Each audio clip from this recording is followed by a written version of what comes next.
પછી મહાનુભાવાનંદ સ્વામીએ પૂછ્યું છે, હે મહારાજ, સત્સંગમાં રહેતે થકે જેટલા અવગુણ હોય તે સર્વે નાશ પામી જાય અને દિન દિન પ્રત્યે ભગવાનની ભક્તિ વૃદ્ધિ પામતી જાય, એનો શો ઉપાય છે?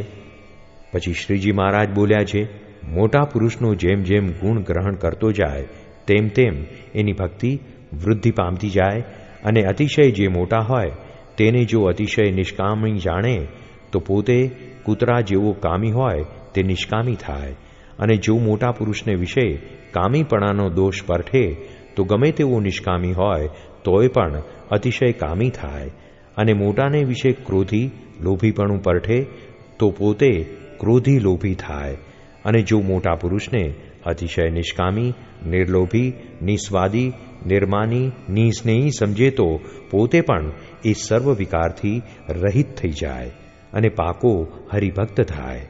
તે પાકા હરિભક્તનું શું લક્ષણ છે? તો સારા જે શબ્દ, સ્પર્શ, રૂપ, રસ અને ગંધ એ પંચ વિષય તેનો જેમ દુઃખદાયક વસ્તુનો સહેજે અભાવ રહે છે તેમ જેને સહેજે અભાવ રહે છે અને એક પરમેશ્વરના સ્વરૂપને વિશે અચળ નિષ્ઠા વર્તે છે તેને પાકો હરિભક્ત જાણવો. તે એવો પાકો હરિભક્ત થયાનો તો એ જ ઉપાય છે જે પરમેશ્વરના દાસનો ગુલામ થઈને રહે અને એમ જાણે જે એ સર્વ ભક્ત મોટા છે ને હું તો સર્વથી ન્યૂન છું, એમ જાણીને હરિભક્તનો દાસાનું દાસ થઈ રહે.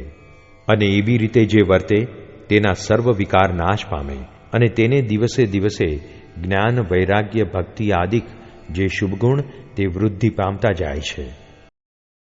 જય સ્વામિનારાયણ દયાળુ.